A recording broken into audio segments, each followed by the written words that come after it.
নুমলীগড়ত ধনশিৰি নদীৰ বানে ধাৰণ কৰিছে কালৰূপ। বিল কেন্দুগুৰিৰ মথাউৰি ছিগি প্লাবিত হৈছে ন অঞ্চল। বানৰ কবলত খুমটাই সমষ্টিৰ অৰ্ধশতাধিক গাঁও। কৰ্দৈগুৰি, বৰবালিটোপ, কেন্দুগুৰি, মিঠাআম চাপৰি, জাতিপতীয়া, গান্ধীগাঁও আৰু নেপালীখুটি আদি অঞ্চলৰ শ পৰিয়াল আবদ্ধ হৈ পৰিছে বানত। বহু লোকে ঘৰৰ ভিতৰতে বন্দী হৈ থকাৰ বিপৰীতে শ লোকে ঘৰ দুৱাৰ এৰি ওখ স্থান আৰু আশ্ৰয় শিবিৰত আশ্ৰয় লৈছে। ধনশিৰিৰ জলপৃষ্ঠ এতিয়াও বিপদসীমাৰ ওপৰেৰে বৈ থকা পৰিলক্ষিত হৈছে। বস্তুখিনি উলিয়াই লোৱা কি ক'ত লাগে।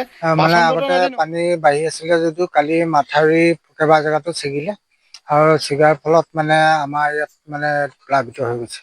কোনটো মাথাউৰি ছিগিলে? আমাৰ কেন্দুগুৰি আৰু নবিলৰ যিটো সংযোগী মানে মাথাউৰি সেইটো। এতিয়া আপোনালোক ক'ত আছে? আমি এতিয়া স্কুলতে আছো। মানে আহিলো অকণমান চাবলৈ। তথাপিতো মানে পানী দ্ৰুতগতিত বাঢ়ি আছে। কিমান মান মানুহ পানীত বুৰিছে এতিয়া? প্ৰায় 200 মান মানুহৰ ঘৰ প্ৰায় বুৰিছে বুলি ক'ব পাৰি। কিন্তু আমাৰ এতিয়া কেন্দুগুৰি প্ৰাথমিক বিদ্যালয়ত 30 ঘৰৰ ওপৰৰ মানুহ মানে কালি গৈ পেলাই তাত আছেগৈ।